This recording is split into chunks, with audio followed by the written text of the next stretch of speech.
Bonjour Ariane. Bonjour. Alors nous, on se connaît depuis pas très longtemps, au final. Tu m'as contactée sur LinkedIn, je sais pas, il y a peut-être 3 semaines. Ouais. Et tu m'as dit, Sarah, je viens en France, il faut absolument que tu organises une conférence. Ouais, je t'ai un petit peu forcé la main. Ouais, et là j'ai fait, mais oui, elle vient en France, on se connaît pas, mais en même temps son sujet est passionnant.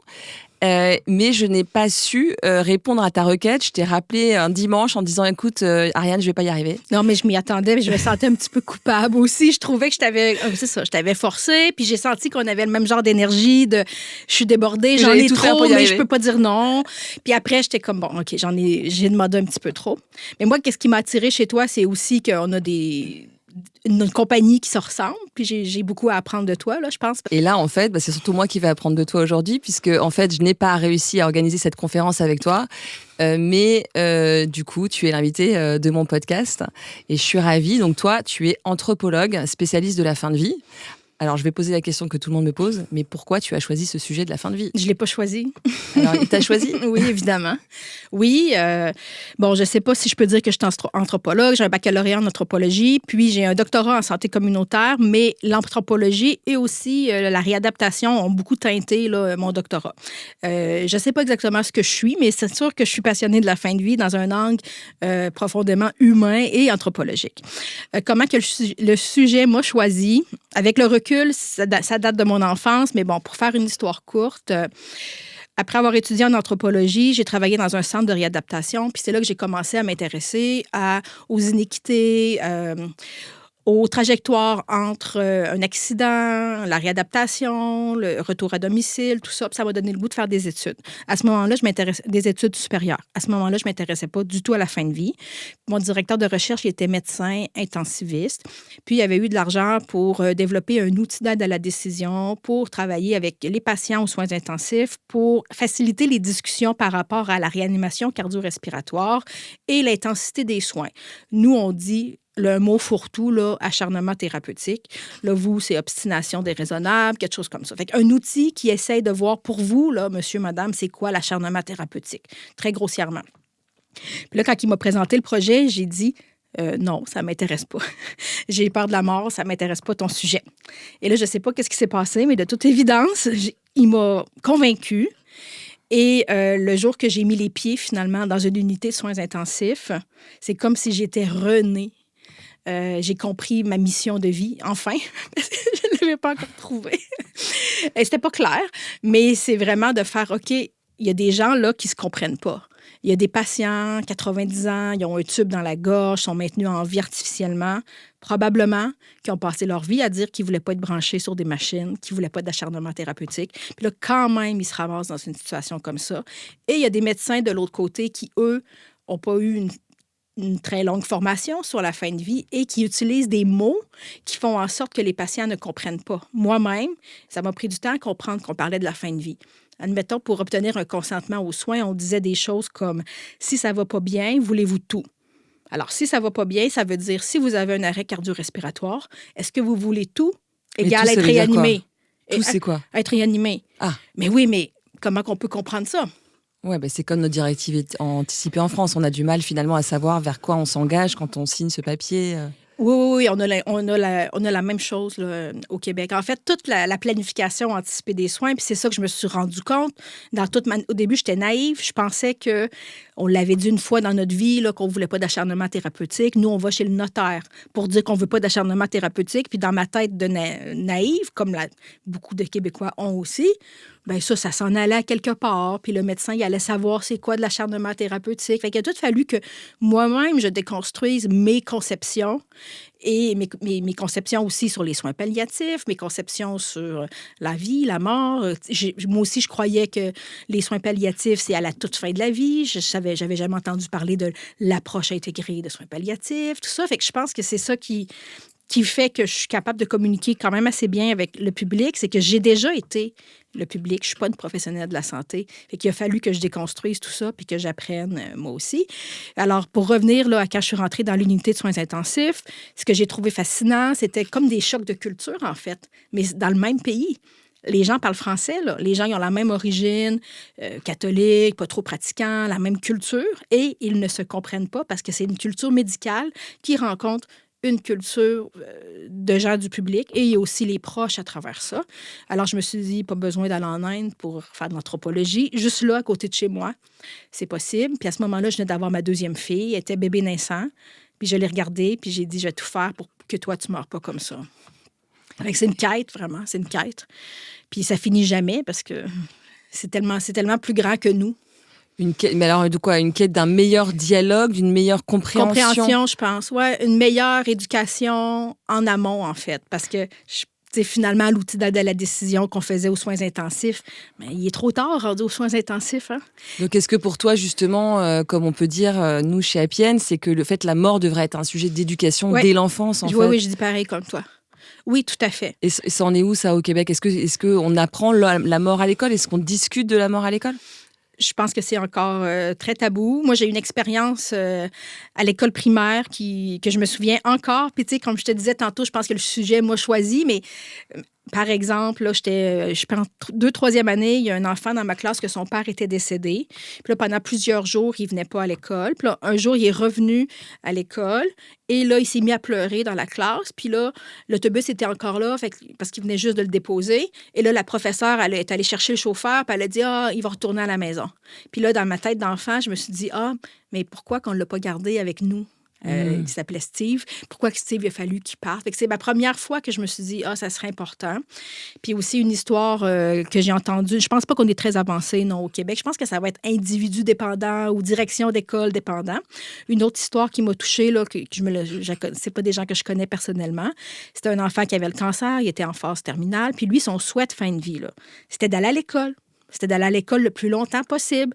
Et là, c'est les professeurs, c'est la direction, c'est les autres, les adultes qui n'étaient pas confortables avec le fait qu'ils viennent à l'école. Alors lui, son souhait de fin de vie, c'était ça. Ça n'a pas été respecté. Ils avaient peur parce qu'ils avaient peur que les autres enfants le vivent mal, etc. Je pense qu'on a peur d'avoir peur, là. Tu sais, en vrai, les enfants, ils en vivent plein des deuils, là. Ah ben ça, on est bien d'accord. Ouais, tu sais, juste les animaux, les grands-parents, les enfants aussi très jeunes. Mais j'ai 4 enfants, fait que j'ai vu. Très jeunes, ils s'intéressent à ces sujets-là. Hein? Oui, et c'est nous, finalement, qui leur laissons penser que c'est un sujet anxiogène, dont il vaut mieux pas parler. Oui. Ouais. Quand ils découvrent aussi que manger de la viande, c'est un animal mort. Quand ils découvrent qu'un jour, on va mourir.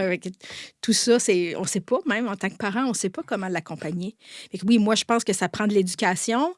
Oui, sur le fait qu'on va mourir, mais aussi sur le fait que la médicalisation de la vie, la médicalisation de la fin de vie a ouvert un grand champ avec beaucoup de décisions hautement éthiques. Tu sais, il y a 50 ans, là, si tu avais un arrêt cardio-respiratoire, ben, tu étais mort. Si tu avais une infection grave, ben, tu étais mort. Aujourd'hui, le fait qu'on soit capable de traiter les maladies chroniques, le cancer, le sida, plein de maladies qui avant étaient mortelles, maintenant sont rendues chroniques, mais ça fait en sorte qu'on a plusieurs années de plus que l'on vit, mais plusieurs années avec plein de décisions. Des questionnements, oui. Plein de questions. Fait que c'est un nouveau champ pour l'esprit humain de réfléchir à qu'est-ce que je veux, puis à planifier. Puis je pense que c'est difficile parce que, entre autres, c'est nouveau. Alors, quand on s'est eu au téléphone, dans la discussion qu'on a eue, on était en plein débat, nous, à l'Assemblée nationale, sur la loi de la fin de vie. Et justement, en fait, je t'ai posé plein de questions sur ton recul par rapport à ce qui s'était passé au Québec, puisque vous, au Québec, ça fait 10 ans, finalement, que l'aide médicale à mourir est autorisée. Oui. Et j'aimerais bien que tu m'en parles, c'est-à-dire que tu m'expliques aujourd'hui où vous en êtes de cette loi, comment ça se passe au Québec. Oui, tout à fait. Puis c'est un petit peu pour ça que je suis venue en France. Là. J'ai donné une conférence à la Société française d'accompagnement palliatif sur les 10 ans de l'aide médicale à mourir au Québec, puis aussi ma conférence de vendredi. Ça va être sur ça. J'ai trouvé absolument fascinant là, de suivre le débat en France parce que quand c'est arrivé chez nous, moi, j'étais pas la personne que je suis aujourd'hui. Quand c'est arrivé chez nous, j'étais la fille qui dit « ça m'intéresse pas ». Alors, pour moi, je m'en souviens, là, il y a eu certains événements marquants, comme ils ont lancé une commission de consultation qui s'appelait « Mourir dans la dignité », qui a donné naissance à la DMD en France, l'Association pour mourir dans la dignité. Oui, non, mais la DMD en France existe depuis plus longtemps que ça, mais en fait, la DMD québécoise existe aussi. Et la commission s'appelle « Mourir dans la dignité », comme l'association « Mourir dans la dignité », parce que, bon, il y il y a des liens. Hein? Il y a des liens entre tout ça, puis il y a des liens aussi entre l'ADMD québécoise et l'ADMD française. On pourra en reparler tantôt. Je trouve ça fascinant de retracer là, l'histoire de tout ça, mais c'est pas ça le sujet. Alors, j'ai trouvé ça intéressant de suivre votre débat parce que j'étais pas la chercheuse, j'étais pas la personne que je suis aujourd'hui. Puis, je voyais que les mêmes mots, les mêmes cas qui frappent, comme la maladie de Charcot, les cas qu'on se dit, oui, mais il est pris dans son corps. Fait que c'était comme les mêmes rhétoriques un petit peu ou le même narratif qui était réutilisé. Puis, mais je trouvais par contre que les Français se mobilisaient plus. Bon, je suis dans une chambre d'écho, là, sur LinkedIn, sûrement, là, mais je trouvais que les gens, ils avaient l'air de poser des questions, de vouloir qu'on regarde ailleurs qu'est-ce qui s'est passé. Tu sais, nous, on était les premiers en Amérique du Nord, particulièrement le Québec en particulier. Parce que là, il faut quand même que j'explique que le Canada, c'est une fédération et le Québec, c'est une des 10 provinces du Canada. Et il y a des responsabilités qui sont fédérales, comme le code criminel, et il y a des responsabilités qui sont provinciales, comme la santé. Alors, quand le Québec a légalisé l'aide médicale à mourir, c'était encore illégal au Canada. Alors, pour que ça puisse fonctionner, ils ont dit que c'était un soin. Alors, un soin, c'est de juridiction provinciale. Alors, c'est pour ça qu'ils ont appelé ça aide médicale à mourir.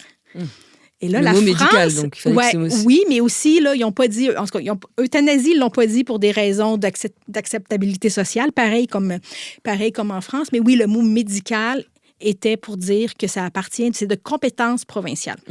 Alors, dans les premiers mois, je pense pendant 8 mois, c'était pas légal au Canada. Après, il y a eu l'arrêt Carter au Canada, que lui, il est venu quand même ouvrir assez grand là, les valves. Là. Encore aujourd'hui, je pense qu'on n'a pas encore atteint le laxisme ou l'ouverture qui est prévue là, dans l'arrêt Carter là, au Canada. Puis, au début, c'était pour les gens dont la mort est raisonnablement prévisible. Puis, vraiment pas longtemps après, il y a eu des personnes handicapées qui ont voulu, eux aussi, avoir le droit. Parce que là, c'est un droit. Bien, c'est pas officiellement un droit, mais c'est perçu comme un droit. Là, je suis pas juriste. Il y a déjà un juriste qui m'a expliqué que, oui, ça a l'apparence d'un droit, mais ça n'en est pas un. Mais bon, c'est comme perçu comme un droit. Alors, des personnes handicapées, ils ont mobilisé... Leurs avocats ont mobilisé la Charte des droits et libertés canadienne pour dire qu'eux aussi... ils ont le droit. Alors là, il y a eu le critère de fin de vie raisonnablement prévisible. Il est tombé très, très rapidement. Au bout de combien de temps? Il a été critiqué. Leur cause, ça a été très long, là, mais genre 1 an ou 2 après, ça a commencé là, la cause juridique. Donc en 2018? Oui, 2018. Puis ça a commencé en 2021. Puis maintenant, c'est aussi permis pour les gens là, qui ne sont ni en fin de vie, ni avec une maladie grave et incurable, là, qui ont un handicap. Puis ensuite, un autre critère qui est tombé. Au début, il fallait que la personne soit apte jusqu'au moment de l'injection. Après ça, au Canada, ils ont enlevé le renoncement au consentement final. Ça veut dire qu'on peut signer un formulaire qui dit que même si je deviens inapte à consentir, à la fin, ben, je veux quand même qu'on procède là, à l'euthanasie ou à l'injection létale, finalement. Puis, en ce moment, on discute au Canada, ça fait plusieurs fois que c'est reporté, là, l'admissibilité pour les personnes qui ont uniquement une maladie mentale. Et aussi, c'est discuté, mais un peu moins intensément peut-être, les personnes, les mineurs matures. Puis, en ce moment, il y a une mère aussi qui milite, que sont 2 mères, parce que je regarde beaucoup la couverture médiatique, c'est vraiment fascinant à voir, parce que c'est comme si c'est beaucoup poussé par des cas d'exception. Fait qu'il y a 2 mères qui militent pour leurs enfants sont décédés, puis ils auraient voulu que leur enfant ait l'aide médicale à mourir. Fait que des enfants qui ne sont pas nécessairement des mineurs matures aussi. Parce qu'attends, ils sont décédés d'une maladie. Oui, et leurs mères ont trouvé ça difficile, puis là, ils auraient aimé que leur enfant ait l'aide médicale à mourir, puis là, un peu pour leur... Ça fait souvent ça, je trouve, j'ai remarqué, puis peut-être aussi, là, des gens qui ont des deuils compliqués, qui canalisent ça un petit peu sur une lutte, là, comme ils créent des associations, ils essayent que tel accident n'arrive plus, tout ça. Fait qu'il y a des mères qui militent pour que les enfants qui ont des cas similaires à leur enfant puissent avoir l'aide médicale à mourir dans le futur. Donc des parents qui voudraient accélérer la fin de vie de leur enfant. Qui auraient voulu. Parce que, mais est-ce qu'il y en a d'autres aujourd'hui qui, du coup, rejoignent ces associations pour dire... c'est ce qu'on souhaiterait? Il n'y a pas de pression politique en ce moment pour ça. La grosse pression politique qu'on a eue dernièrement, ça a été les demandes anticipées d'aide médicale à mourir. Okay. Ça a été poussé beaucoup par l'ADMD, l'Association québécoise de mourir dans la dignité, et par une personne qui est atteinte d'Alzheimer précoce, qui, elle, a vu son père mourir avec l'Alzheimer précoce dans des conditions difficiles, qu'elle jugeait indignes, et elle ne voulait pas vivre cela. Fait que ça a duré quand même plusieurs années, mais ça a été légalisé officiellement là, le 30 octobre 2024. Mais là, c'est pas légal au Canada. Encore une fois. C'est légal au Québec, mais pas au Canada. Mais donc maintenant, parce qu'en France, pour l'instant, la loi telle qu'elle est pensée, c'est que on aura beau avoir rempli nos directives anticipées et dire par exemple, en cas d'Alzheimer, on souhaite... en tout cas, en cas de perte de conscience, etc. En fait, on ne pourra pas demander l'aide médicale à mourir. Pas au début. Voilà. Sûrement que ça va venir plus tard. C'est difficile à opérationnaliser, une demande anticipée de toutes sortes. Hein? Même des directives médicales anticipées où est-ce qu'on ne demande pas nécessairement l'euthanasie. Juste de dire, si je suis dans tel état, je ne veux pas être réanimée. Si je suis dans tel état, je ne veux pas ça. C'est plus facile à dire qu'à faire. C'est-à-dire que c'est difficile de se projeter dans une telle situation. On n'est pas médecin, on ne sait pas ce que ça représente réellement en réalité. Oui, et le médecin qui reçoit la directive, comment qu'il peut s'assurer que c'était une décision libre et éclairée quand on n'est pas devant la figure de fin de vie? Toute la notion d'un consentement anticipé est extrêmement complexe à mettre en forme. Puis en fait, moi, ma vraie expertise, c'est pas sur l'aide médicale à mourir, c'est sur la planification anticipée des soins et toute la complexité de ça. Toute la complexité de faire aujourd'hui un choix pour dans 10 jours ou dans 10 ans et de choisir des mots. Puis ça revient à ce que je disais au début. Choisir des mots que la personne comprend, mais aussi que n'importe quel professionnel de la santé va comprendre plus tard. C'est très complexe. Et en Amérique du Nord, on est beaucoup influencé par les États-Unis. Puis le mouvement de la au Canada, on est en Amérique du Nord d'ailleurs. Au Canada, au Québec, on est influencé par les États-Unis. Puis c'est un mouvement de la planification anticipée des soins qui est venu des États-Unis. Puis après ça, il a contaminé le Canada anglais. Après ça, il a contaminé le Québec. Puis là, je vois que ça s'en vient en France. Mais c'est déjà scientifiquement invalidé, en fait, aux États-Unis. Qu'est-ce qui est invalidé? L'idée de prendre une décision médicale en avance, c'est invalidé.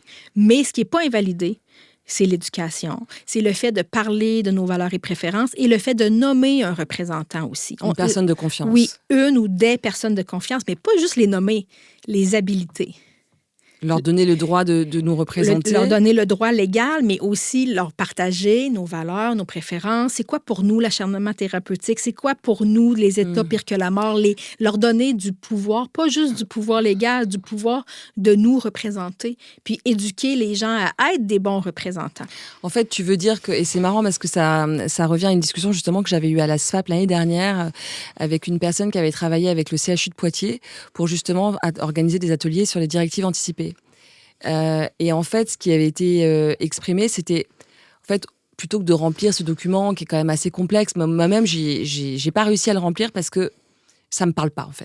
J'arrive pas à me projeter là-dedans. Est-ce que c'est des choix carrément, je veux tel soin, ou c'est plus des valeurs? C'est le soin. Non, c'est pas des valeurs justement. C'est vraiment assez technique, assez médical.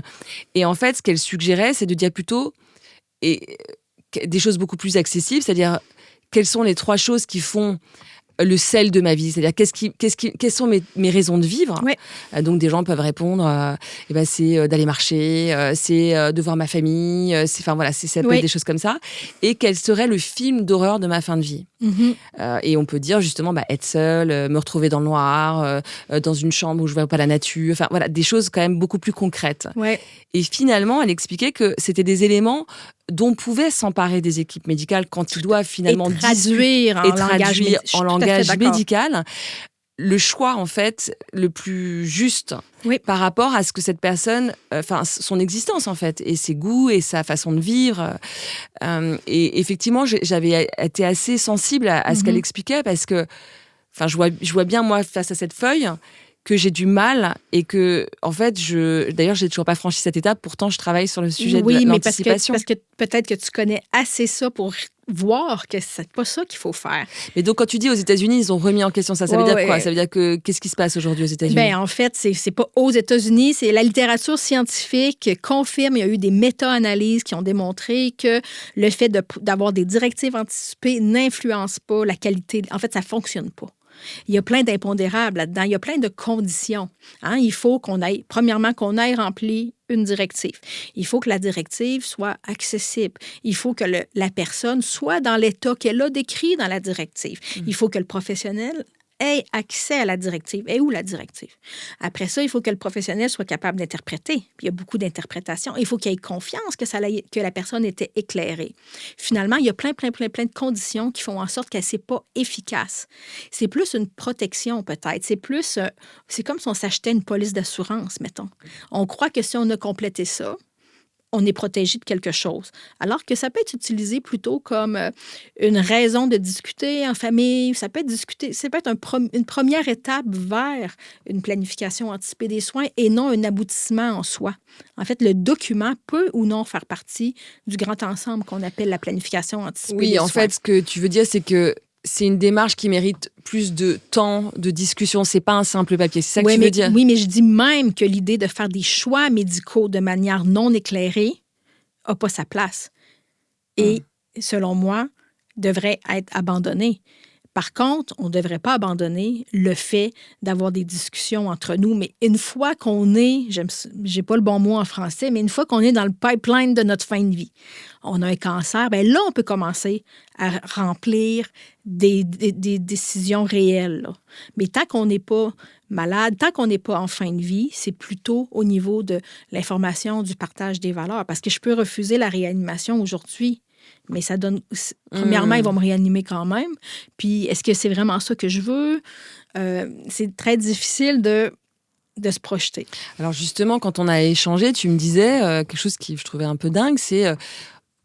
au Québec, les gens, finalement, ils font pas la différence entre l'aide médicale à mourir et les soins palliatifs. C'est-à-dire, tu disais qu'il y avait une non-culture autour de la mort. Comment t'expliques ça? Ben, en fait, moi, je suis une chercheure.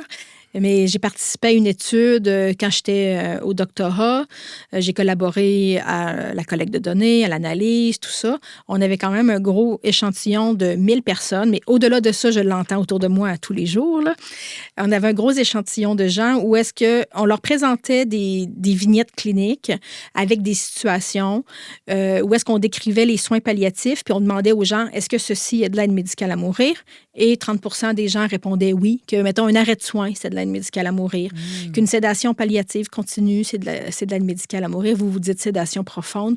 Que des soins palliatifs très banals là, en EHPAD, c'était de l'aide médicale à mourir. Où on avait aussi un volet qualitatif à cette étude-là. Où est-ce que les gens disaient, on leur demandait, racontez-nous une histoire en lien avec l'aide médicale à mourir que vous avez vécue.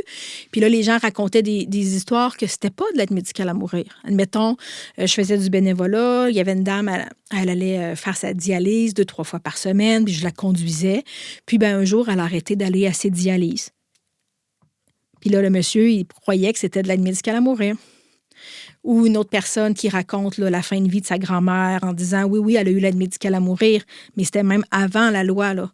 C'était pas de l'aide médicale à mourir, c'était des soins palliatifs, c'était des injections. » Puis D'accord, donc il y a un vrai manque de communication, il n'y a pas de campagne qui explique... Il était supposé d'en avoir, mais il n'y en a pas eu. D'accord. Il était supposé avoir des campagnes d'éducation. Il était supposé... La loi qui a légalisé l'aide médicale à mourir au Québec, elle s'appelle la loi concernant les soins de fin de vie, puis elle a d'autres volets que l'aide médicale à mourir. Elle a l'accès à des soins palliatifs de qualité pour tous. Elle a aussi l'encadrement de la sédation palliative continue et le droit d'exprimer ses volontés de manière anticipée. Par contre, dès que la loi a passé, beaucoup d'efforts, beaucoup d'argent, beaucoup de promotion ou d'efforts, on va dire d'efforts, ont été mis sur mettre en place l'aide médicale à mourir et non les soins palliatifs. On pensait que l'aide médicale à mourir allait comme entraîner le développement des soins palliatifs, mais ça n'a pas tout à fait été le cas. Alors c'est justement là-dessus qu'en France, il y a beaucoup de craintes sur le fait que justement, il faut d'abord, on a aujourd'hui 20 départements en France qui ne sont pas couverts par les soins palliatifs. Et il y a justement cette crainte de dire, mais commencer par faire en sorte que les soins palliatifs puissent être dispensés à tous, qu'il n'y ait pas cette inégalité. Et ensuite, on pourra parler de l'aide active à mourir.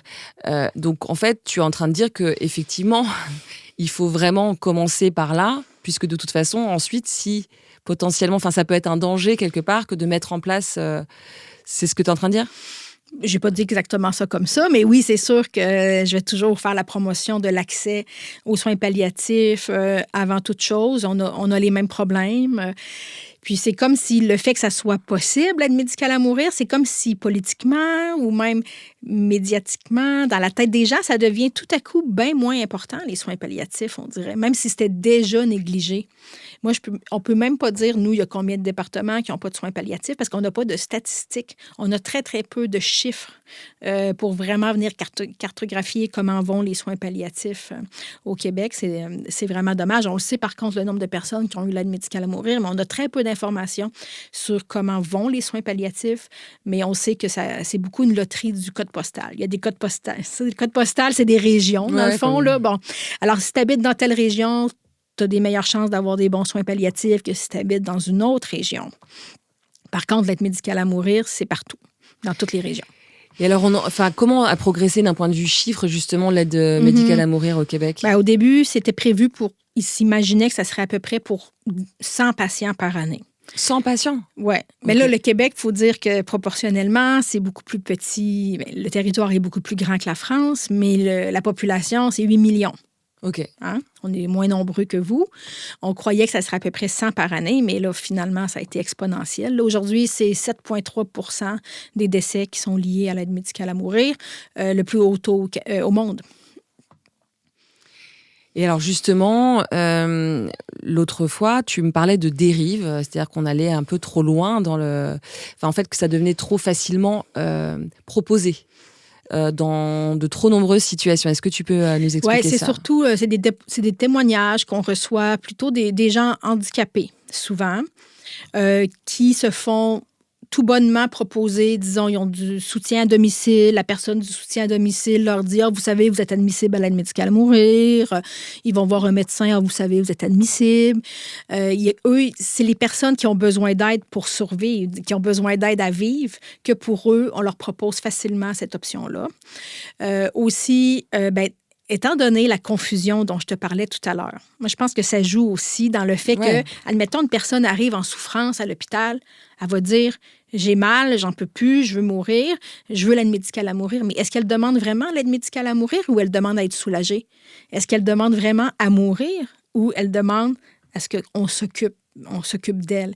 C'est comme si les gens ne sont pas capables de dire ou difficilement, ils ne savent pas c'est quoi les soins palliatifs, ils ne savent pas c'est quoi l'arrêt de traitement. Là. Puis ça, il faut absolument que je dise que, au-delà des recherches que je fais des conférences populationnelles, j'ai organisé ça s'appelait des cafés scientifiques, ça ressemble un petit peu peut-être à tes apéros de la mort, là, des cafés scientifiques en région rurale. Maintenant, je fais plus des conférences là, aussi en ville. Le niveau de désinformation est tellement élevé, là. Puis à mesure qu'il y a des nouveaux amendements dans la loi, ça devient plus ouvert, disons, les critères, le niveau de connaissance des gens, il n'a pas augmenté, lui. Les gens, ils ne connaissent pas plus, là. Nous, l'arrêt de traitement, là, c'est écrit dans le Code civil du Québec en 1991. On avait déjà le droit avant, mais ça a été couché dans le Code civil en 1991. Des fois, on dit, vous le savez que vous avez le droit de refuser un traitement contre le cancer. Les gens, il y en a qui croient qu'ils vont perdre leur sécu s'ils refusent un traitement. Mais le système est orienté qu'on est là pour traiter. Le système médical est là pour traiter la maladie. Les médecins ne sont pas là pour passer 1 heure à expliquer, vous savez, vous pourriez ne pas être... On pourrait choisir d'être traité, on pourrait choisir d'avoir des soins palliatifs, voici les risques et les bénéfices, tout ça. C'est comme si c'est le rôle de personne dans la société, finalement. Tu veux dire que le monde médical aujourd'hui, en tout cas, ne prend pas le temps ou n'a peut-être pas le temps.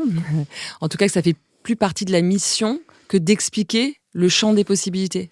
Je crois que souvent, ils vont expliquer les risques et les bénéfices de faire le traitement, mais pas les risques et les bénéfices de ne pas faire le traitement. Et sur justement finalement, c'est cette méconnaissance sur les soins palliatifs, l'aide médicale à mourir, est-ce que finalement, ils prennent le temps quand même d'expliquer les différentes possibilités? Est-ce que c'est, d'expliquer les mots tout simplement? La loi québécoise dit que le médecin qui va procéder à l'aide médicale à mourir doit avoir expliqué à la personne les autres options, doit avoir vérifié qu'il n'y avait pas d'autres possibilités pour cette personne-là. Par contre, au Québec, on a ce qu'on appelle des grands prestataires. Il y a des médecins qui ne font que de l'aide médicale à mourir. Fait qu'eux, ils ne font pas nécessairement de soins palliatifs. Alors, je ne sais pas si eux sont en possibilité. Ils se font appeler pour aller évaluer une personne qui veut l'aide médicale à mourir. Alors, je ne sais pas à quel point ils sont en position d'expliquer c'est quoi les soins palliatifs quand eux-mêmes, ils n'en font pas. Et justement, comment ont réagi au départ les médecins quand l'aide médicale à mourir a été votée et autorisée au Québec tout d'abord? Comment ils ont réagi? C'est-à-dire, est-ce qu'il y avait beaucoup de volontaires? Comment ça s'est passé? Mm-hmm. Je ne sais plus comment que finalement ça s'est dessiné aujourd'hui. Parce que, comme je t'ai dit au début, j'étais pas trop intéressée. Au début, on s'imaginait, quand la loi a été votée, on s'imaginait que ça serait beaucoup des médecins de famille, que ça serait des médecins de proximité qui connaissent la personne depuis longtemps. Puis on aime ça, s'imaginer que c'est encore ça. Hein? Mais maintenant, 10 ans plus tard, avec le recul, le rapport là, qui est sorti cette année, là, ça s'appelle le rapport quinquennal de la Commission sur les soins de fin de vie, on voit vraiment un portrait là, qui se dessine, qui est fort intéressant. Fait qu'on voit qu'il y a plusieurs médecins de famille qui sont des petits prestataires. Ils en font 1 à 5 par année. Ils font à leurs patients, qu'ils connaissent. Ça correspond à ce que je crois, on imagine ce que c'est. Ensuite, il y a des médecins qu'eux, ils en font puis ils sont plusieurs. Je pense que c'est 500 ou 5000, c'est pas bon, là. Ils sont plusieurs à en faire un peu. Après ça, sont un petit peu moins à en faire un petit peu plus. Eux, ils connaissent le patient durant son hospitalisation. Ils ont une pratique un peu plus élargie sur le territoire. Puis, ils en font, admettons, 10 par année. Et là, il y a les grands prestataires. Ils sont 30.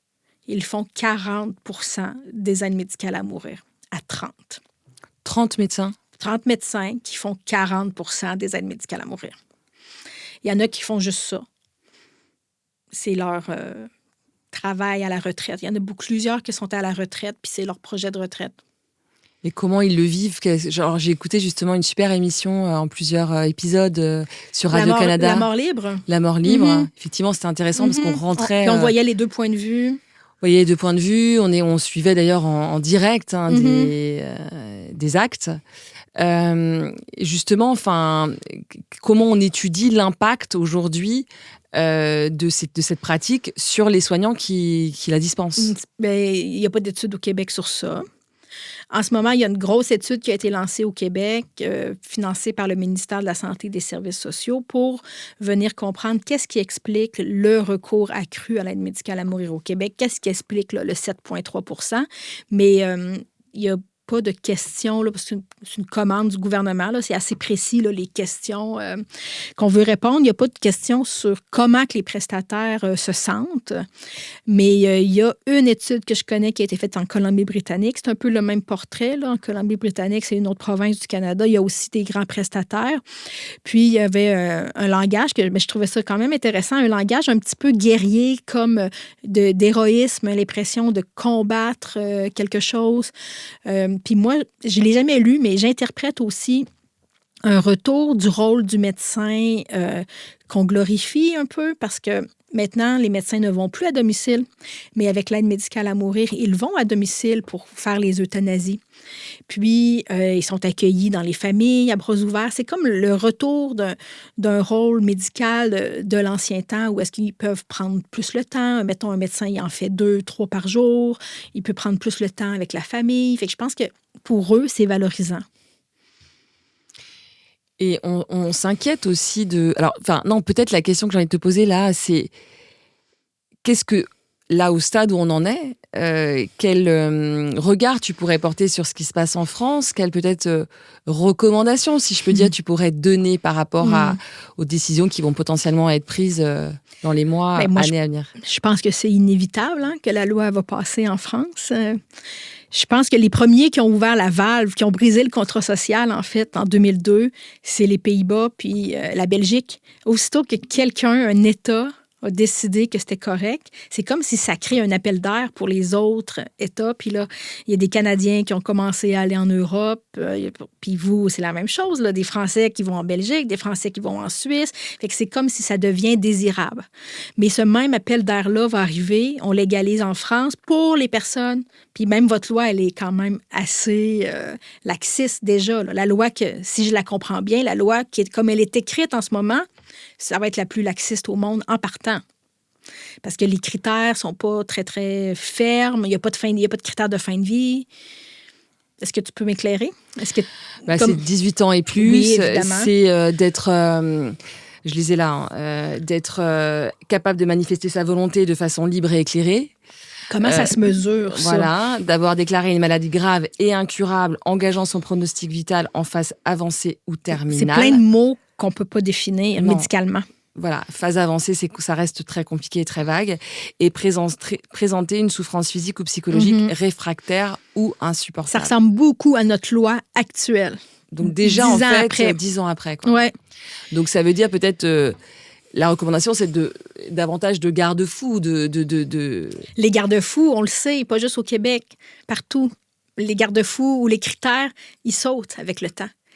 Ils sautent parce que d'autres personnes vont demander l'accès, c'est ça que tu veux dire? Parce que c'est présenté comme la mort idéale. C'est présenté de manière romantique, c'est présenté comme un pied de nez à la souffrance, un pied de nez à la religion. Dans notre cas, c'est même un pied de nez au gouvernement fédéral. Alors, c'est présenté comme étant désirable. Et on peut imaginer que ça soit désirable parce que tout le monde a peur de la mort puis tout le monde a peur de la souffrance.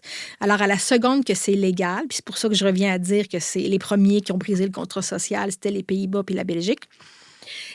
À mesure qu'on légalise pour les gens, disons, vous, c'est même pas les gens en fin de vie, là. On légalise pour ceux-là. Oui, mais pourquoi que mon fils de 17 ans, lui, il peut pas? Pourquoi que ma mère en EHPAD qui a l'Alzheimer, elle peut pas? Fait qu'on va créer le même appel d'air, nécessairement. Fait que moi, mon conseil pour la France, la loi va passer. C'est peut-être de faire de la recherche, de documenter. Nous, on a attendu 10 ans avant de faire de la recherche. Il y en a eu des petites recherches, mais là, on fait une grosse recherche. On a attendu que le ministère nous donne de l'argent pour faire de la recherche, mais que les gens se mobilisent pour documenter qu'est-ce qui se passe et continuer à développer, évidemment, là, les soins palliatifs. Mais moi, qu'est-ce qui m'inquiète? Chez vous, particulièrement, beaucoup de choses, mais une chose, entre autres, qui m'inquiète, c'est que là, les médecins de soins palliatifs sont clairement braqués contre. Alors, si ce n'est pas les médecins de soins palliatifs qui procèdent, qui va le faire? Ça va être des médecins... Je pense qu'il y a matière à avoir des grands prestataires pour vous aussi, là. Tu veux dire des médecins qui deviendront des machines à tuer quelque part? J'ai pas dit ça.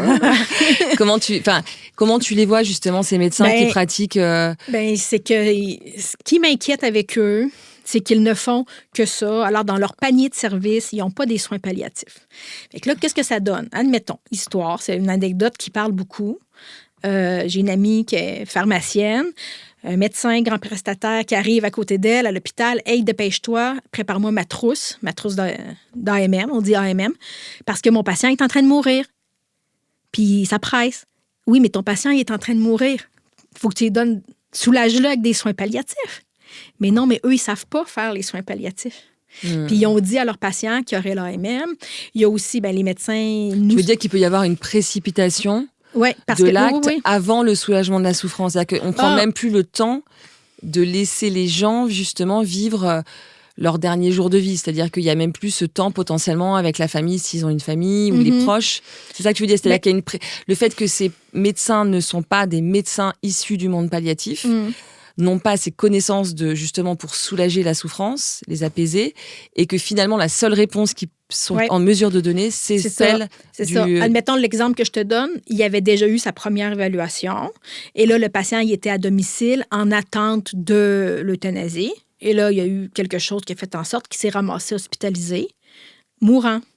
avant que sa date d'aide médicale à mourir arrive. Mais là, à ce moment-là, il voulait avoir l'AMM stat en 1 heure. Il voulait qu'on produise la trousse là, en 1 heure. Le patient? Non, le médecin. Ah, le médecin. Parce que le médecin aussi, au Québec, sont payés à l'acte, les médecins. Hein? Fait que là, quand ils font une évaluation, ben ils ont un certain tarif. Puis après ça, quand ils procèdent à l'euthanasie, il y a aussi un montant qui vient avec ça. Fait que là, je ne sais pas si, admettons, ils ont fait l'évaluation, mais ils n'ont pas procédé à l'euthanasie. S'ils vont être payés pareil, là, je l'ignore. Mais il y a aussi le fait qui m'inquiète pour nous. Mais là, tantôt, je n'étais pas en train de parler de ce qui m'inquiète chez vous. Mais nous, le processus d'évaluation, puis je pense que c'est la même chose pour vous. Les gens aiment s'imaginer qu'il y a un processus d'évaluation de l'acceptabilité qui est fait avec une travailleuse sociale, un psychologue, mais non. C'est un médecin qui lui dit « OK, la personne est admissible », va chercher l'avis du deuxième médecin, procède à l'euthanasie, et après, ça va à une commission qui s'appelle la Commission sur les soins de fin de vie. Le médecin complète une autodéclaration où est-ce qu'il vient...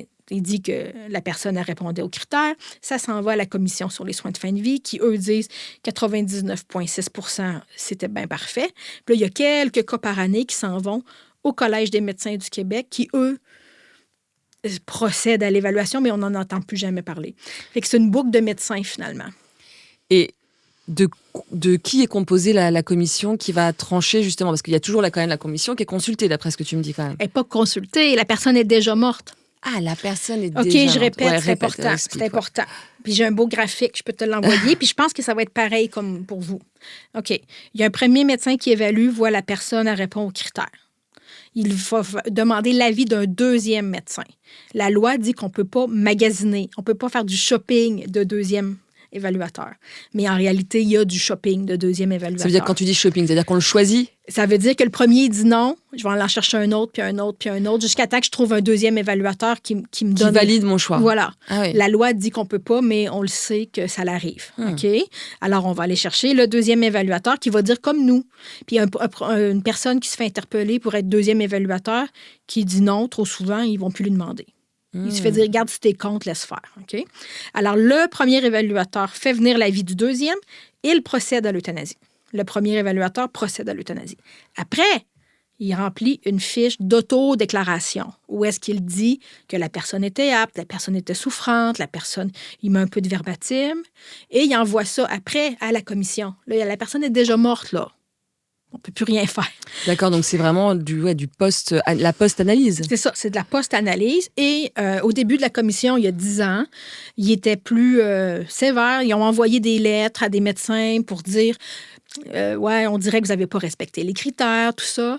Puis là, il y a eu des sorties médiatiques. Ça a été politisé très rapidement. Il y a un ministre qui s'appelait Gaétan Barrette qui est sorti sur la place publique pour dire que ça n'avait pas d'allure, la commission sur les soins de fin de vie, qu'il fallait qu'elle allait outrepasser son rôle. Et il y avait aussi un médecin qui a dit que c'était une commission d'inquisition parce qu'elle vérifiait trop. Puis après ça, on s'est mis même à évaluer les raisons de refus. Pourquoi qu'on a refusé? On s'est mis à évaluer, à mettre plus d'efforts sur pourquoi qu'on a refusé que pourquoi qu'on a accepté, finalement. Fait que la commission a un rôle symbolique. C'est pas eux qui vont dire « Hey, un tel, t'as pas bien fait », parce que c'est envoyé les cas que peut-être la personne n'a pas respecté les critères, c'est envoyé au Collège des médecins du Québec, qui est un ordre professionnel, finalement. Fait qu'il n'y a jamais eu de cas de criminalisés, là. Donc, il n'y a jamais eu de signalement d'abus? Je pense que légalement, ça ne serait pas possible. Ça serait vu comme, ça serait vu comme une faute professionnelle si quelqu'un n'a pas respecté les critères. Ça ne serait pas criminel, je crois. Il n'y a pas eu de cas, on ne le sait pas. Il n'y a pas de jurisprudence, en fait. Et dans le reste du Canada, on en est où, du coup? Je connais moins la situation dans le reste du Canada. Les gens, je crois, depuis le début, ils ont été plus alertes qu'au Québec. Au Québec. Plus informés, tu veux dire? Oui, ou plus, ils sont plus restés au fait. Nous, les opposants, ils sont restés... au début, les gens des soins palliatifs, les maisons de soins palliatifs ne voulaient pas. Ils se sont fait rapidement mettre au pas, disons. C'est comme si les inquiétudes ont été rapidement mises de côté au Québec. Je pense qu'au Canada, il y a des gens qui sont restés plus vigilants, mobilisés, je crois. qu'au Québec. Il y a eu un beau film, je pense que je t'ai envoyé, là, un documentaire de Liz Carr, qui est une Anglaise, qui vient au Canada pour démontrer là, la situation désastreuse, selon elle, du Canada. Je pense qu'au Québec, on vit particulièrement beaucoup dans une bulle où est-ce qu'on ne se rend pas compte que le Canada est critiqué sur la place mondiale, du fait qu'on est francophone, entre autres, et du fait qu'on pense qu'il y a un consensus social puis que c'est un vieux sujet. Alors qu'au Canada anglais, ils sont plus exposés, par contre, aux critiques. Parce qu'il y a l'ONU qui a dit, qui a mis un blâme là, au Canada pour son régime laxiste par rapport aux personnes handicapées. Il y a 2 tracts au Canada. Il y a la traque de fin de vie, la traque 1, que là, il n'y a pas de délai, ça peut être le jour même. Et il y a Tu dis qu'on peut demander à mourir un matin et le soir, on est mort. Oui. Puis au Québec, c'est écrit noir sur blanc dans le rapport de la dite commission. Là. Il y en a un certain pourcentage. Et une des causes de ces AMM-là, le même jour, c'est que la personne était mourante. La personne était mourante, alors on s'est dépêché. Je sais pas, j'étais pas là, mais on aurait-tu pu lui donner des soins palliatifs? C'est quand même troublant, le jour même. Et c'est ça, le deuxième track-2, c'est 90 jours de délai. Alors, la personne n'est pas en fin de vie, elle a un handicap moteur ou elle est en souffrance sans être en fin de vie. Il faut qu'elle attende 90 jours. Fait que ça, c'est les 2 tracks au Canada. Puis le Canada se fait critiquer surtout pour son track 2 parce qu'il y a des personnes handicapées qui sont admissibles. Par exemple, il va y avoir, je ne sais pas si elle va le faire, mais il y a un article journalistique qui dit qu'il y a une femme que, pour ses 40 ans, elle va se faire euthanasier sur une scène. Elle va faire un spectacle en Nouvelle-Écosse. Oui, à Halifax, en Nouvelle-Écosse. Elle, c'est une personne qui fait du burlesque, puis elle va faire de sa mort un spectacle burlesque. Elle est admissible parce qu'elle est handicapée, mais elle n'est pas en fin de vie. Puis ça... Elle a quoi comme forme de handicap? Elle est en chaise roulante. Je ne sais pas qu'est-ce qu'elle a. Je pourrais t'envoyer l'article. Je ne sais pas qu'est-ce qu'elle a. Mais ça, mettons, l'article, c'était BBC News. C'était publié au Canada anglais. Jamais qu'il a pénétré l'espace médiatique québécois. Pourquoi? Parce que ça... Il n'y a pas de nouvelles négatives sur l'aide médicale à mourir qui sortent au Québec. On n'a pas le droit de s'exprimer négativement. Je ne dis pas si on n'a pas le droit, mais c'est comme si les journalistes s'y intéressent pas. On est en train de faire une revue de la littérature sur la couverture médiatique depuis 10 ans. C'est extrêmement romantique. C'est des cas de personnes qui ont eu l'aide médicale à mourir, que c'était donc bien beau, ou des cas de personnes qui ne l'ont pas eu, puis que c'était donc bien pas correct qu'ils ne l'aient pas eu. Mais il n'y a pas d'histoire qui nous feront croire que, aïe, on est peut-être allé trop loin, ou, hey, le Canada se fait critiquer sa place publique. Parce qu'en ce moment, le Canada, c'est un contre-exemple, là. Est-ce que j'avais lu qu'on pratiquait d'ailleurs des aides médicales à mourir au sein de salons funéraires aujourd'hui qui sont dédiés à ça? C'est au Québec? Oui, c'est au Québec. Ils ne sont pas dédiés à ça. Il y a d'autres actes, des crémations. C'est ça, ils ne sont pas dédiés. Là, ça avait fait un scandale. Puis là, il y a eu une loi qui a passé pas longtemps après. Il y a eu ça, il y en a eu. Mais je ne sais pas si c'est encore légal. Je sais que ça a été discuté dans les médias, puis la ministre a intervenu rapidement. Mais je sais qu'il y a des salons funéraires qui envisagent de le refaire. C'est sur la table. Tu sais, moi, je me dis, j'ai pas trop d'opinion sur ça, mais je me dis, garde, rendu là. Tu dis quoi? Rendu où ce qu'on est. Là. Ah oui, je veux dire, foutu pour foutu, c'est ça? Rendu là, mais on n'a pas le droit, la loi est claire, qu'on n'a pas le droit de commercialiser, d'avoir un produit en lien avec l'aide médicale à mourir.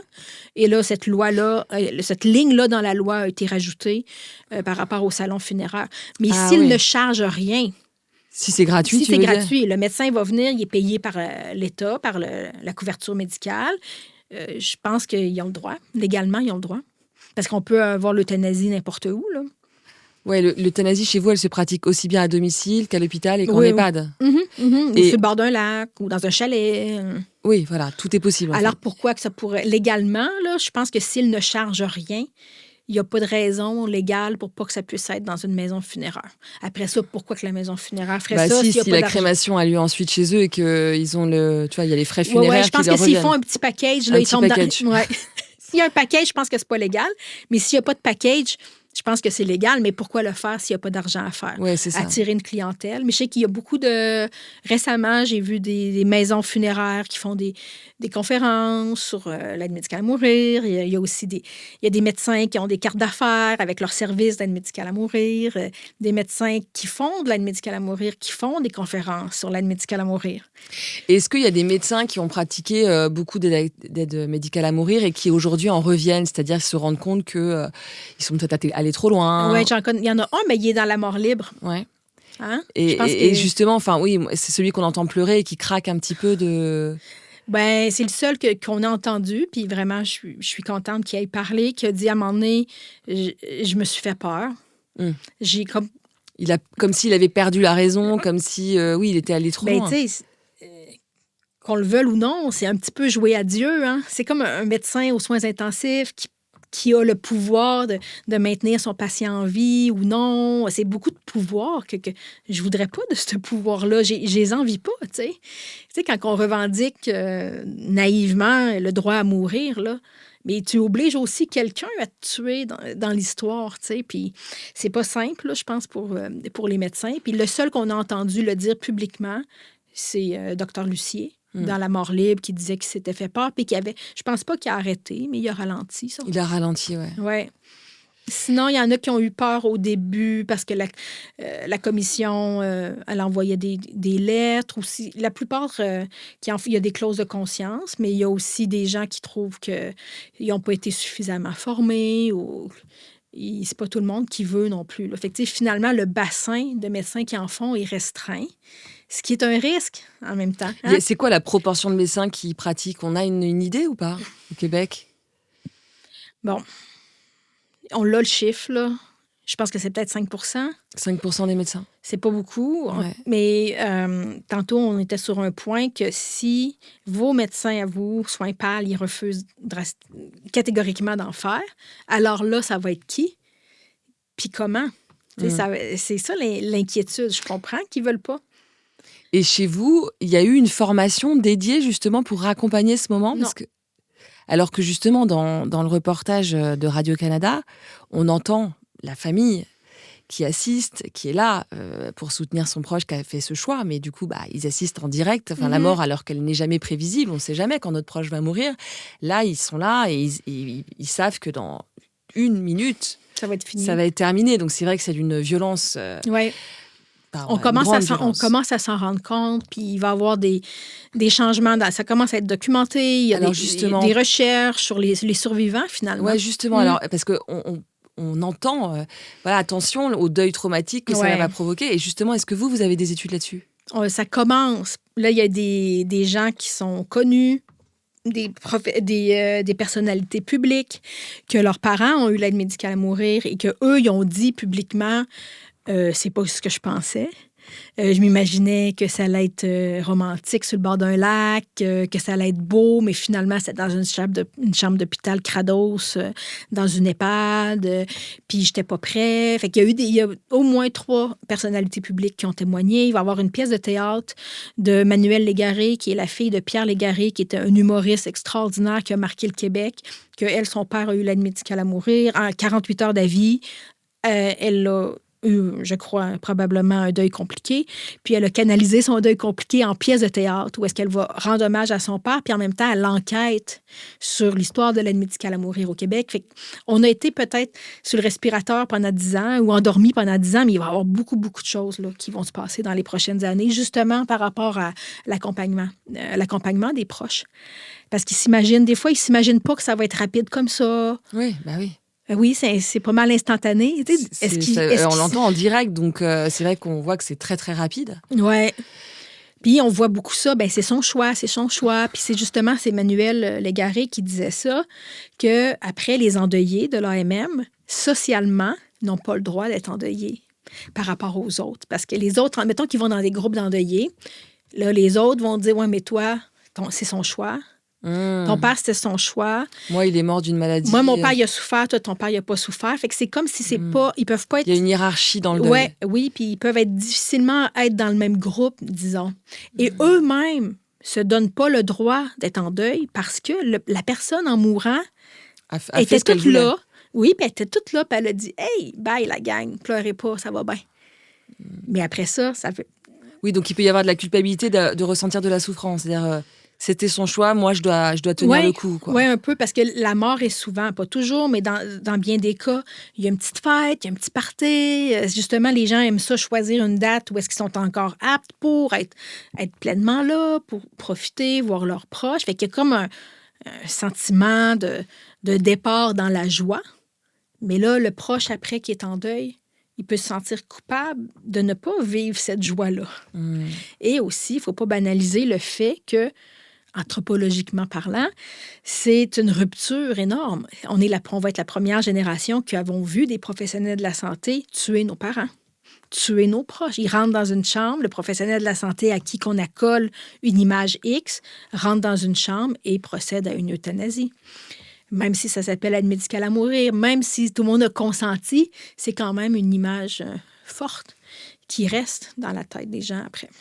Est-ce qu'on a vu des familles s'opposer, enfin, même s'ils ne peuvent pas s'opposer au choix de celui qui a décidé? Il y en a, au Québec, il y en a sûrement, mais on ne les connaît pas. En Colombie-Britannique, oui, il y en a. Des familles de personnes avec des problèmes de santé mentale, qui avaient un problème physique à côté, qui, en quelques heures, se sont fait euthanasier. Il y a eu des poursuites. Des poursuites de la famille? Oui, il y a eu certaines poursuites, oui. Mais j'en sais pas plus. Mais oui, ailleurs au Canada, il y a des cas de familles qui ont réagi là, fortement. Parce qu'en réalité, on n'est pas obligé d'informer la famille. Oui, ça c'est le choix de la personne. Ouais, un peu comme le don du corps à la science, finalement. Tu peux faire ta démarche dans ton coin. Oui, sauf que le don du corps à la science, t'es mort. T'es mort, voilà, exactement. L'aide médicale à mourir, t'es tout à fait vivant. Ouais. Oui, fait que c'est ça, on a oublié un petit peu l'aspect collectif dans tout ça. Oui, c'est ça. Oui, le choix individuel, oui, mais... D'où l'importance, finalement, en tout cas, que ces médecins soient formés à la prise en charge de l'ensemble, de la famille, du patient, mais aussi de la famille ou des proches qui seront là ce jour-là, parce que c'est loin d'être sans impact, en fait. J'ai aucun doute que ça peut très bien se passer, là. Mais comment que le système de santé est organisé, on n'inscrit pas la famille, on inscrit le patient. En soins palliatifs, on veut bien s'occuper de la famille. Hein. L'esprit des soins palliatifs, c'est qu'on s'occupe de la famille aussi. Oui. Mais sur papier, là, la famille n'est pas inscrite pour faire le suivi du deuil. Tout ça, on tombe dans un trou de service là, après. Fait que oui, je pense qu'il y a des médecins qui font très bien ça, puis qui parlent à la famille, puis que ça se passe très bien, mais ça va être du cas par cas. Là. Premièrement, ils n'ont pas été formés pour accompagner le patient non plus. Là. C'est comme un médecin qui veut faire de l'aide médicale à mourir, il n'y a pas besoin de formation particulière. Là. Ouais, c'est fou, ça, alors que c'est très particulier. Oui. Et juste, les cas de dépression, chez vous, c'est... Inadmissible pour le moment. Pour le moment. Oui, comme je te disais tantôt, le prochain élargissement qui s'en vient imminemment, qui a été repoussé 2-3 fois, c'est pour maladie psychique, je pense. Que vous dites psychique? Nous, on dit maladie mentale uniquement. Okay. Mais en ce moment, les personnes qui ont une maladie mentale sont admissibles. Mais il faut qu'il y ait aussi un problème de santé. De santé qui se double. C'est ça. Ça s'en vient imminemment. Là, il n'y a pas de consensus entre les psychiatres à savoir est-ce que la maladie mentale, on est certain qu'on ne peut pas la guérir. Fait que, vu qu'il n'y a pas de consensus entre les spécialistes, je pense que c'est pour ça, entre autres, que c'est retardé. Puis ça va tellement... ça va flouter la ligne entre la prévention du suicide et l'euthanasie.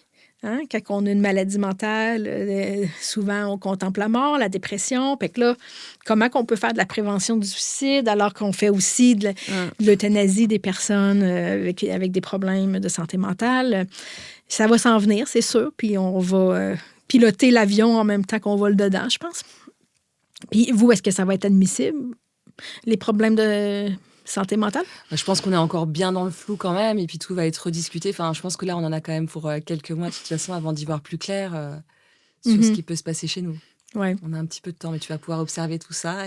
Oui, je regarde ça avec attention. On va pouvoir en discuter de nombreuses fois, je pense, d'ici là. Puis dans le fond, mon conseil pour vous, c'est de tout de suite documenter, tout de suite vous occuper des survivants aussi. Parce que nous, on a peut-être oublié les survivants là-dedans. Ça peut faire des deuils compliqués. Il n'y a pas d'études très franches qui disent qu'il y a plus de deuils compliqués, mais ça doit faire des deuils différents, en tout cas. Puis dans toute façon, le deuil mérite toujours d'être accompagné, d'être dit, d'être porté, accepter. Puis, je pense que tu veux qu'on termine, hein? Mais j'ai une dernière anecdote, admettons. Dis-moi. Ça prend aussi des politiques qui sont adaptées au fait que mourir, c'est une œuvre collective et s'accompagner les uns les autres en fin de vie, c'est un acte social. En ce moment, admettons, au Québec, si un proche meurt, on a une journée. Certaines personnes ont une journée de congé. Ah, c'est tout? Oui, ça dépend des boîtes, là. Mais quelqu'un que je connais, sa mère allait avoir l'aide médicale à mourir dans une autre ville éloignée. Fait que là, il a dit, bien là, je peux-tu aller à l'aide médicale à mourir de ma mère et le lendemain être en congé? Puis là, ça marche pas, là. C'est le fait que là, tu vas prendre 2 jours, puis là, d'habitude, tu y vas tu vas en deuil le lendemain, pas le jour même, ça marche pas. Mais tu sais, juste le fait qu'on aille qu'on soit, premièrement, qu'on travaille trop, le fait qu'on mette les vieux en EHPAD, les enfants en garderie, tout ça, c'est orienté sur le travail, c'est orienté sur la productivité. Et que là, en ce moment, il y en a qui voient l'aide médicale à mourir comme étant une solution. Pour moi, c'est un symptôme, en étant une solution. Hein? C'est un symptôme d'une société qui travaille trop et qui est individualiste. Mais là, si on ne peut même pas prendre congé pour aller voir la personne. Oui, on peut pas. On prend l'aide médicale à mourir est bien parce que la famille va pouvoir être là, ils n'auront pas besoin de prendre congé, puis tout. Mais même au-delà d'être là quand la personne meurt, tout le avant, là, tout l'accompagnement, est-ce qu'on a les politiques, est-ce qu'on a des lois qui nous aident à être des proches aidants? Je pense que poser la question, c'est y répondre, puis ça ne doit pas être bien différent ici, là. Qui a le loisir d'aller aider sa mère en fin de vie sur 1 an, disons, là? On a un congé proche aidant, mais effectivement, et ça me rappelle dans le reportage, le médecin discute avec la femme de la date qu'elle choisit, et elle dit, mais il faut que j'en parle à ma fille. Pour qu'elle puisse être là. Pour qu'elle puisse être là. Et il lui dit, c'est vous qui décidez. Enfin, en fait, en quelque part, il veut sa date, quoi. Mm-hmm. Et elle va finir par la donner sans consulter sa fille. En fait, il cale dans l'agenda. Et je me disais, mais ça se trouve, elle sera pas libre. Bon, peut-être qu'ils ont bougé la date entre-temps, mais tu vois, il y avait effectivement ce côté... Une tension, hein? Ouais, quelque part, j'ai eu ce sentiment-là, ouais. Mm-hmm. Ouais. Merci beaucoup, en tout cas, Ariane, d'avoir partagé avec nous ce que vous vivez là-bas et le fruit de ton travail. Ça me fait grandement plaisir. Et puis, de toute façon, on va rester en contact pour pouvoir échanger à nouveau sur ce sujet. Certainement. On a dit juste la pointe de l'iceberg aujourd'hui. Voilà, on en a encore beaucoup à dire. Ouais. Merci en tout cas. Merci à toi. Beaucoup.